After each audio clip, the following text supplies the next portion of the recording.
Friends, మన కూర ఉడకటానికి ఇంకా టైం ఉంది కదా. అయితే ఇందులో ఈ బోడ కాకరకాయ బెనిఫిట్స్ ఏంటో మనం చూసేద్దాం. ఈ బోడ కాకరకాయలో ఇవి అన్ని సీజన్లోనూ దొరకవు, వర్షాకాలంలో మాత్రమే దొరుకుతాయి కనుక ఇవి దొరికినప్పుడు వెంటనే తినేయటం బెటర్ అండి. సో ఈ బోడ కాకరకాయ కేవలం 2-3 నెలలు మాత్రమే దొరుకుతుంది. ఇవి ఎక్కువగా వర్షాకాలంలోనే దొరుకుతాయి. ఇవి ఎక్కువ ఇటువరకు అడవి ప్రాంతాలలో ఉండే అనేవాళ్ళు కానండి, ఇప్పుడు మనం మిద్దె తోటల్లోనూ బ్యాక్ యార్డ్ గార్డెన్లోనూ కూడా మనకి ఇవి దొరుకుతున్నాయి. ఈ కాయలు ఎప్పుడు ఎక్కువ కాస్టే ఉంటాయండి, ఎందుకంటే 150 నుంచి 200, 300 కూడా పలికే రోజుల్లో మేము కొన్నాము. ఇప్పుడు ఇవి ఎక్కడ పడితే అక్కడే దొరుకుతున్నాయి. సో వీటిలో ఏమున్నాయో మనం చూసేద్దామా.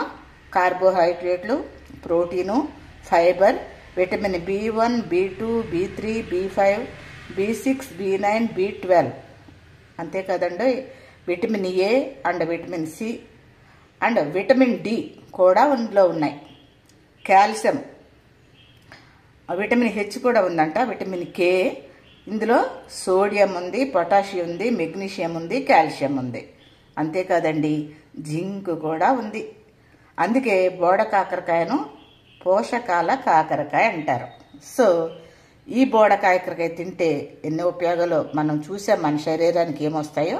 అంతేకాదండి, ఇది సీజనల్గా వచ్చే వ్యాధులు, వర్షాకాలం వచ్చే అంటు వ్యాధుల నుంచి కూడా రక్షణ కల్పిస్తుందంట. వాటితో పాటు బీపీ, షుగరు, దీర్ఘకాలిక వ్యాధులు కూడా ఇవి తినటం వల్ల అందుబాటులో ఉంటాయంట. ఎందుకంటే బోడ కాకరకాయలో పోలేట్స్ అధిక శాతం ఉందండి.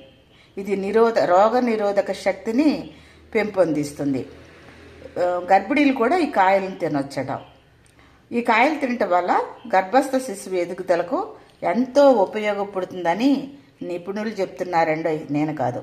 సో ఇంకొకటి ఏంటంటే, ఇందులో డయాబెటిక్ పేషెంట్లు కూడా బోడ కాకరకాయ పెట్టొచ్చట. ఇది తింటే షుగర్ అదుపులో ఉంటుంది. ముఖ్యంగా రక్తంలోని చక్కెర నిల్వలను తగ్గించడంతో బోడ కాకరకాయ ఎంతో ఉపయోగపడుతుందండి.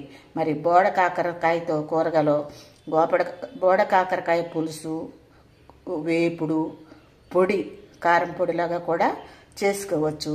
దీంట్లో నేను అప్పుడప్పుడు మటను, చికెన్లో కూడా వేస్తానండి. మరి ఇప్పుడు చూస్తున్నారు కదా, ఇప్పుడు నేను మటన్లో వేస్తున్నాను. ఇవి దొరికినప్పుడల్లా నేను విడిచిపెట్టను. బోడ కాకరకాయ టమాటా, బోడ కాకరకాయ చికెను, బోడ కాకరకాయ ఫ్రై, బోడ కాకరకాయతో పాటు ఇట్లా రకరకాలుగా చేసుకోవచ్చు. సో వీటిని కూడా మీరు అందిపుచ్చుకుంటారని అనుకుంటున్నానండి. Thank you so much.